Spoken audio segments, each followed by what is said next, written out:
Le top news au cœur de l'action. Suivre les vents, cap sur l'horizon. Entre ciel, mer et flammes, toujours prêts. Les infos vite et l'histoire renaît.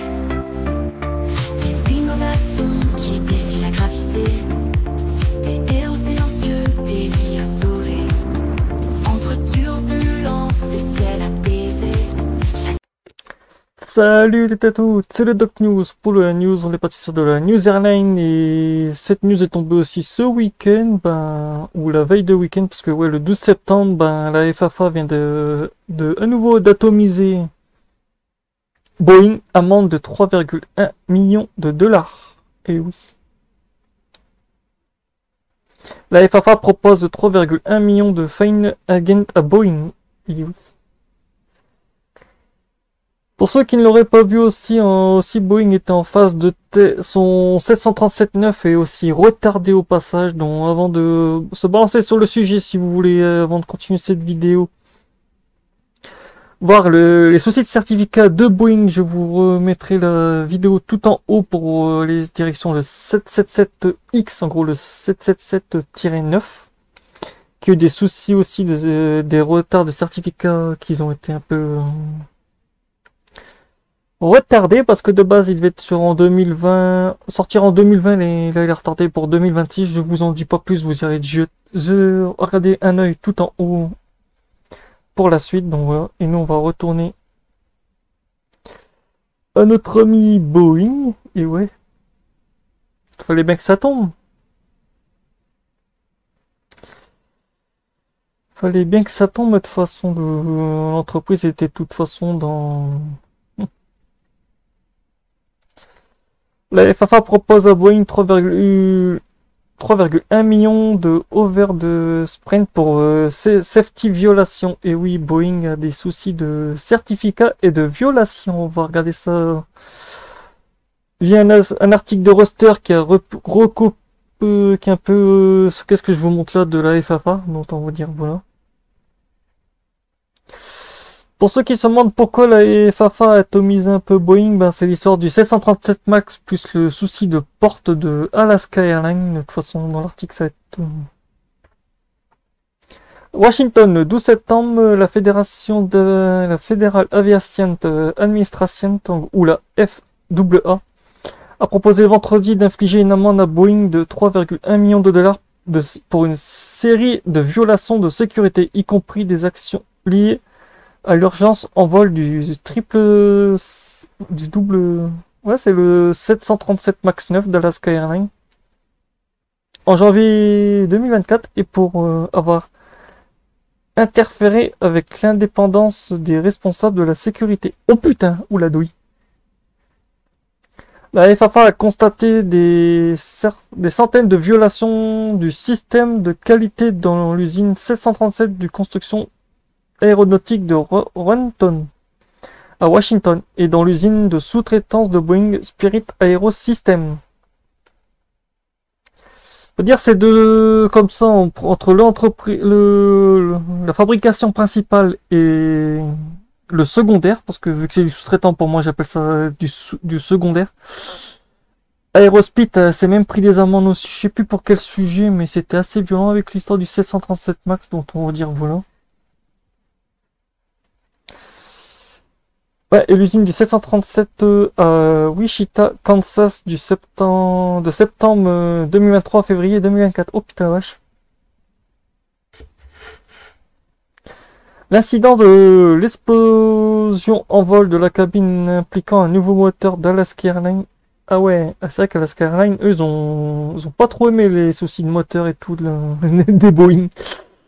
Ah gars, je sais même pas s'ils vont revenir partenaires en... L'absence de 4 boulons clés dans l'avion Max a gravement porté atteinte à la réputation de Boeing et a conduit à l'immobilisation du Max 9 pendant 2 semaines et à une limite de production de 38 avions par mois par la Fédération Aéronautique et Spatiale, la FAA, qui reste toujours en vigueur.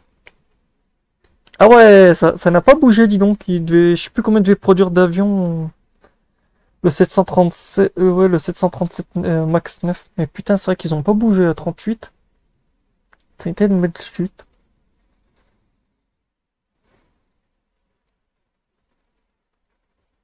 La FAA a également déclaré que Boeing avait présenté 2 avions non navigables à la FAA pour obtenir des certificats de Ah ouais! Des certificats de navigabilité et n'avait pas respecté les règles de son système de qualité. Waouh! La FAA a découvert qu'un employé de Boeing avait fait pression sur un autre employé de Boeing, effectuant des tâches pour le compte de la FAA pour qu'il approuve un avion de Boeing 737 MAX afin que l'entreprise puisse respecter son calendrier de livraison malgré le fait que l'employé avait terminé que l'avion n'était pas conforme aux normes. Ah bah d'accord, t'as un mec qui te met, allez, on va te pousser un peu, l'avion en fait est sorti non conforme. Présenter un avion non conforme à la Fédération aéronautique et spatiale, ben tu te fais shooter. Boeing, qui dispose de 30 jours pour répondre aux amendes proposées, a déclaré qu'il examinerait les sanctions proposées par la FAA et qu'il continuerait de travailler au renforcement de sa culture de sécurité et à l'amélioration de la qualité et de la responsabilité dans toutes ses opérations. Disons, c'est un peu tard. Maintenant que tu prends des cartouches, tu te dis, oh putain, je vais peut-être changer de... Ben, à un moment, désolé, il est trop tard. Spirit Aerosystems et Alaska Airlines ont refusé de commenter. Ah ben, les Spirit Aerosystems, vu que c'est la sous-traitance, c'est sûr qu'ils vont fermer un peu leur... Mais pour Alaska Airlines, eux, ouais, c'est une entreprise aérienne, donc ouais, eux, ils ont intérêt à... En juin, le National Transport Safety Board, ou le NTSB, a déclaré que Boeing n'avait pas fourni de formation d'orientation et de supervision adéquate. Le NTSB a vivement critiqué la culture de sécurité de Boeing ainsi que l'inefficacité de la supervision exercée par la FAA. Depuis 2024, la FAA renforce la surveillance en personne et la production de Boeing. Un audit de Boeing réalisé par la FAA l'an dernier a révélé 87 incidents de non-conformité. Putain, tu rajoutes 3, c'est bon, t'es à 100. C'est déjà énorme, c'est déjà énorme.